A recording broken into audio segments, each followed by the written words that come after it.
Walk without rhythm, and you won't attract the worm. Well, continuing to take a look at, initially just Dune, the novel, on the last video. Now, starting to look at the adaptations and kicking it off with the 1984 film directed by David Lynch. Now, this I have seen before. It's been a very long time. I didn't particularly feel the need to ever watch it again after the first time I saw it. I don't even know how long ago that was. But having now read the book, thought I'd revisit it and give it a different perspective, because when I watched it before, I'd never read the book. It was really kind of my own, I was going to say only. I played that computer game that was based around Dune from, I think, the 90s. But other than that, this was kind of my experience of what Dune was. So it was interesting to go in and watch it again, now knowing more about the source material that it comes from. And that's interesting mainly for the sake of, at least on paper, understanding why some of the things that are in this movie and some of the ways this movie is done are the way that they are. Again, not entirely because it doesn't work. And not even just as an adaptation, as a film unto itself, it doesn't work. There's a couple of core reasons for why it doesn't work as a film. First of all, setting aside adaptation issues, we'll come back to that. But just as a film in and of itself, it is so slow. It takes it is Star Trek the Motion Picture. That first film kind of slow, these slow, lingering shots on everything. There's very little sense of kinetic movement to the shots, the people, the effects. Everything feels kind of static, to be completely honest. And while the practical effects work is actually quite good in most instances, the special effects work is not. And you need to remember, Return of the Jedi had already come out. We'd had 3 Star Wars movies up to this point, which is honestly part of the reason this movie exists, because Universal wanted its own answer to Star Wars. And they thought, well, this comes ready-made with sequels. It'll be perfect. It was not perfect. But in any case, my point is the compositing, especially the layering of effects on each other, it's not good. Even for the time, it's not good. And especially when you've got Star Wars as a comparison, it looks really bad at times. So those are some of the main reasons. And then a lot of the other reasons it doesn't work are a little bit more directly tied to adaptation, or in some cases, lack of proper adaptation. Because one of the most notable weird things about this movie is the fact that I had mentioned in my review of the novel that we hear a lot of thoughts of a lot of people, which is something that you don't really do in novels too much. Not with this many characters. You generally don't get inside the brain of as many people as you do. But again, I noted in my review of the novel that it did work there, because the vast majority of these characters are actually pretty closed off and private and don't vocalize their inner thoughts and feelings for various reasons, whether it be caution, courtly etiquette, religious observance, whatever. A lot of these people are actually pretty, they tend to stick inside their own heads in the first place. So it made a certain amount of sense there. So Lynch's answer to that was to actually just have the same thing happen here and have the audience flat out hear people's thoughts a lot. And it doesn't work. It doesn't work in film as a tactic, at all. It does not flow and function. And there's other things about the dialogue and the way characters interact, but I'll come back to that. One of the things that's really weird in this case is it's not even like he restricted the times that we heard a character's inner thoughts to situations where we wouldn't know why they're behaving the way they are, or we would be lacking in some kind of information unless he did that. It would just be like random words. I remember there was one bit where Jessica saw Paul do something in her mind and goes, "Excellent." I'm like, she's an actress. I can see her face. I can see her reaction. Yet, why am I hearing her brain suddenly turn into Mr. Burns? Excellent. Come on. It's completely unnecessary. Now, to try and be fair, if the characters were truer to the original work, I wouldn't have been able to read it on her face. But Lynch was allowing his actors enough wiggle room to give some emotion to the expressions, and then that really made a lot of the voiceover work absolutely redundant, and it was already weird in the best of circumstances. But I talked about the dialogue, so this is another big problem. And this is where there was a failure of adaptation and a lack of properly adapting to the new medium. Because to be blunt, most of the dialogue in the book is either expositional, really stilted, or both. The thing is, though, honestly, you can more or less get away with that in the written word. Certainly more than you can in film, where people have to actually say these words in conversation as if it's a way that people talk. You can get away with writing ridiculous sentences, especially expositional ones, in a book because there actually isn't a ton of difference between a block of expositional dialogue and a block of expositional text narrative.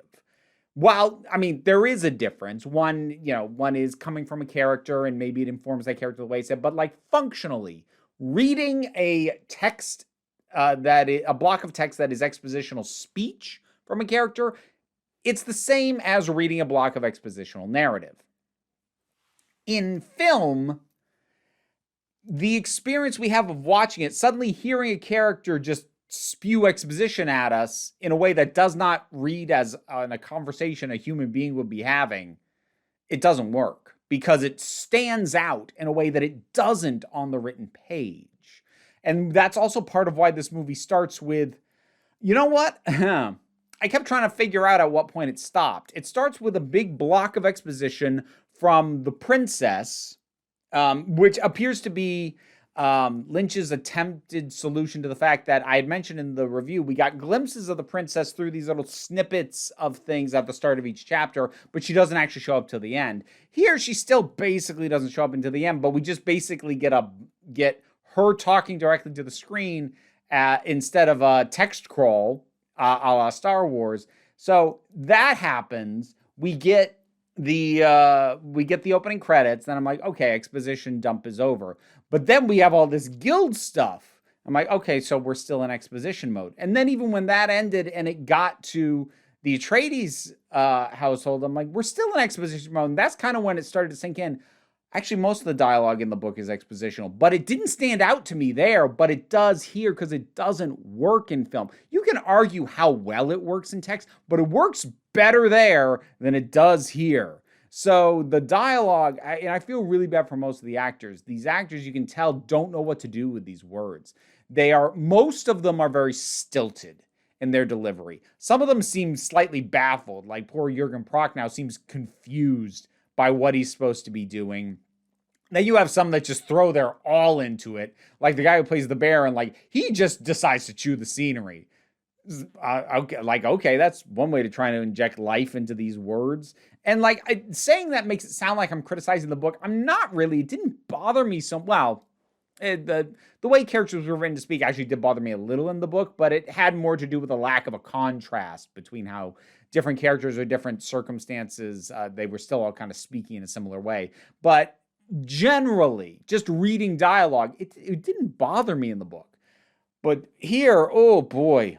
So we just go from long drawn-out slog visual scenes to long drawn-out slog expositional scenes with all of the same time jumps. In this case, we get like a little bit of voiceover. So it is simultaneously plotting and yet is leaping forward, not in a steady progression, but like in starts and fits. So it just, and then there's some of the weird things that David Lynch did that I think are just down to him. So like there's the weirding way, which is basically like it's kind of a psychic martial art thing from the book that Lady Jessica Paul's mother teaches the Fremen.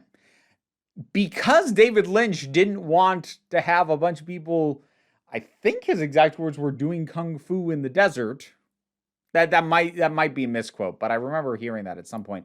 He decided instead that the weirding way was like this voice-activated weapon, which is strange, although almost kind of works because it means that Muad'Dib, Paul's messianic name, actually becomes a weapon. And so it kind of literalizes the idea of like all the Fremen chanting Muad'Dib, Muad'Dib, and that name being a force unto itself. It's kind of literalized here. I'm like, okay, I guess. But then there's the totally like, what the hell? Like, what is wrong with the Baron's face? Like, look, the Baron's gross in the books. In a way that I didn't really dwell on because it's honestly super fat phobic. He almost never shows up and without Frank Herbert talking about how not only how fat he is, how like using the words disgustingly fat and things like that. Lynch decided that most of the Harkonnens, except for Fade, are also all like that. So actually, most of the eating seems to have gone to Bothan or Bosson. I can't remember that guy, one of the nephews. Whereas the Duke himself is now like diseased for some reason. And I'm like, okay, again, like I suppose fat suits weren't that convincing or, for something to not just look comedic. So I guess that's how you decide to make him gross instead of having him be grossly fat. The flying honestly kind of works for me in a weird way, in a slightly camp way. But then there's stuff like, okay, this is a pure Lynch moment. So, oh God. Thorfinn Hawat works with the Atreides, gets captured by the Harkonnens, and the Harkonnens make him work for them by poisoning them, and they have the antidote that he needs to get at a regular basis. That's also in except that here, the way he gets the antidote is he has to milk it out of a cat. And the moment where that comes up, I'm like, this is a pure Lynch moment right here. I don't know what's going on. I don't know why. I see the thing that it's doing from the book, but why does he have to milk a cat? Because David Lynch. That's why. And none of the performances are particularly good. I'd say the Baron's probably the most memorable, but again, that's scenery chewing. And it's a shame because there's a lot of really good actors in this. Kyle MacLachlan can be good, but it's got, I mentioned Jürgen Prochnow. He's a good actor. It's got Max von Sydow, who's just has to be exposition machine. It's got Patrick Stewart, who just has to stand there and look gruff for the most of the time. It's a movie where I feel like nobody really knew how to make this material work. And there would have been a couple of easy things. There's also a very bizarre choice in the way that it starts. Because the book starts with Paul pretty much immediately. And starting with his trial with the Bene Gesserit. Here, we have the exposition dump initially from the princess. Okay. But then we have the Emperor and the Navigator from the Guild. Now, they don't show up in that first book at all. They're talked about. They never show up. And one of the first things we see is this massive yonic mouth looking thing being wheeled out to talk to the Emperor, and the Emperor to lay out in a very expositional fashion the plan to take down the Atreides. And it's very strange because this is all stuff that's found out way later in the book. Here it's brought in up front, and instead, what they seem to want to try and trade off as some kind of mystery is Dr. Yue. Because in the book, you actually know as soon as he's introduced that he's the one who's going to betray the Atreides. Whereas in the movie, we get told there's a traitor, and then it's like, ooh, we're not going to tell you who it is, until it happens. But that doesn't carry the same weight. And the restructuring the way it does makes all the stuff with the Harkonnens seem kind of secondary, because we know from the get-go there's a bigger problem. And so it takes the stakes out of anything to do with the Harkonnens, to be completely honest. It's a very weird choice. I think they just did it that way to dump more exposition at the front end, but they're dumping exposition in every second of this dang thing, so I don't think it really mattered where you put it. Here's what I'll say in the movie's favor. It's trying real hard. The actors are doing their best. Most of them don't really seem to know what to do with this stuff. The effects work, it's not good in a lot of cases. But like I said, the practical effects are quite good. And even the special effects, like, bless your heart, you're trying. That's kind of the feel I come away from the whole movie. Like, you gave it a decent shot. And I can see why you did most of the things you did, cat milking notwithstanding. But it just doesn't pull together at all. It kind of gets the, oh, bless their heart for trying award for me. But boy, does not pull together. Well, that's my thoughts on David Lynch's adaptation. Next up, I got to take a look at the miniseries, and then I got to do the new movie. So come on back for those. Like, share, subscribe. What'd you think of this adaptation? Whatever your thoughts are, drop something down in the comments. Let's talk about it. I also got a Patreon. That's how I was commissioned to review all of these things in the first place. So if you want to commission me to review stuff, that's how you can do it. Any support's welcome, but no big pressure there. We take a relaxed attitude around here, so just come on back next time you need a break. And look at you, sticking around through the credits. I appreciate that. Well, you know what? You're about to be treated to a whole ton of names going by on the screen, but there's a few of them that I want to give special attention to. My special thanks to Bookworm, Jared Boyce, MJ, Tracy Scrabbit, Vincent Paul Bartolucci, Kaylin Schwartz, Edelin, Hannah Acker, Robin Moore, Ross Schultz, and Shay Lagurle. If you want to hear me mispronounce your name, check out the reward tiers on the Patreon. But for right now, thanks so much.